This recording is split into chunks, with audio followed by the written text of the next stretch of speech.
Saw X is the newest installment into the ongoing Saw franchise. I consider myself to be a pretty decent fan of all of these movies, despite all of their tribulations and how bad the series gets in a lot of its later sequels. But despite all of its flaws, I still really like these movies, so I was very excited to see what a new Saw movie in the modern landscape of cinema would look like. After we had kind of a slip up with what is blatant fan fiction with the Chris Rock Spiral Book of Saw movie, it was good to hear that this movie was going to be an essential back to form type of Saw movie. The only difference between this one and all the other sequels is that they were going to frame John Kramer as the central main character of this story, and I think in doing that they added a new sort of layer to the Saw franchise. I think John has always been a pseudo-sympathetic villain, despite all of these horrible atrocities that he does to people, as much as he will claim that,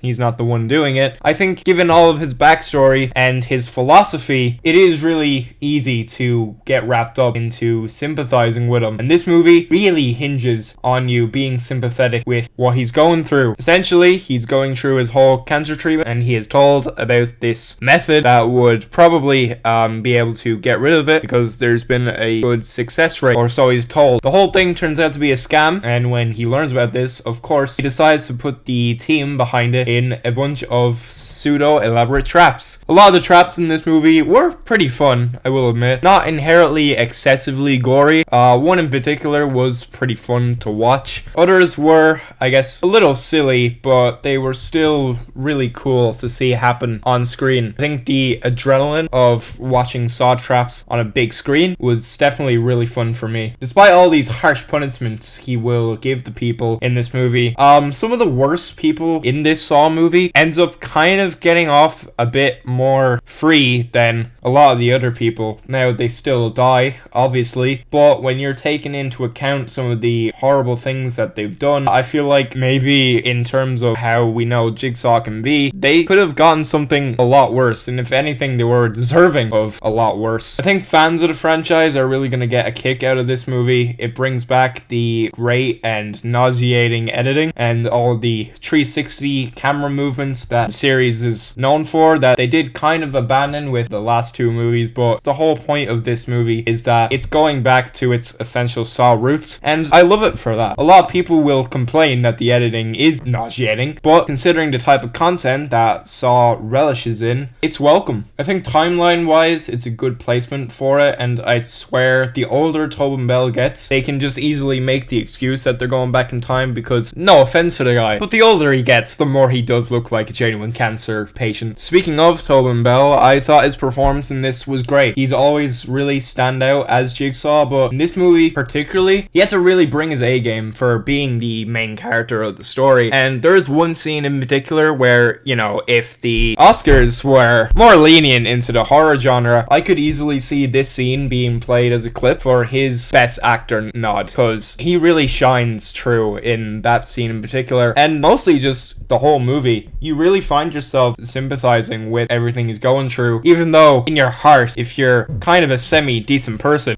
you know that you fucking shouldn't. Seeing Shawnee Smith back again as John's apprentice Amanda was really cool. The filmmakers didn't really bother to de-age her, which admittedly looked a bit strange at times, considering it's supposed to be not too long after the first Saw movie, and she does not look like that at all, pretty much. But hey, this is the same franchise that tried to convince us that a young John Kramer was in fact young by basically giving him a backwards cap. Obviously I can't give away what it is, but the twist in this movie is done really well, and I gotta say, when that Saw music started playing during the twist, it was top cinematic moments that I managed to experience in a theater for a while. It was just really great to hear that blasting through the speakers as the scene was happening. There's also a really cool post-credit scene in this movie. They're usually gimmick post-credit scenes leading into other sequels, but honestly, if this new movie is a gateway into bringing more Saw movies, I cannot believe I'm saying this, but I genuinely wouldn't mind to see the series continuing, because this is genuinely one of the best Saw movies in a long time, probably since the first movie, honestly. It's that good. Hopefully, if they do manage to make more of them, they don't completely oversaturate it, making the other movies just as shit as all the later sequels. I'm giving Saw X 4.5 stars. It is a really fun thrill ride that, as a horror movie, isn't essentially scary, but Saw movies never really intend to be. If you go back and watch that first movie, it is more of a thriller. It's more to do with its shock value and its gore. If you're a fan of the franchise, you'll get a good decent bit of gore here and there, but at the center of it, you get a surprisingly really sympathetic and heartwarming story that will make you really engage with all the characters involved. Because, let's face it, everyone in this franchise is essentially a horrible person, but the writers in this movie thought, hey, we can make people sympathize with these bad people, and they did a really great job at it. So I do commend them for doing that, and honestly, it's wild to be saying this now in our year 2023, but I cannot wait to see what the rest of the Saw franchise has to offer.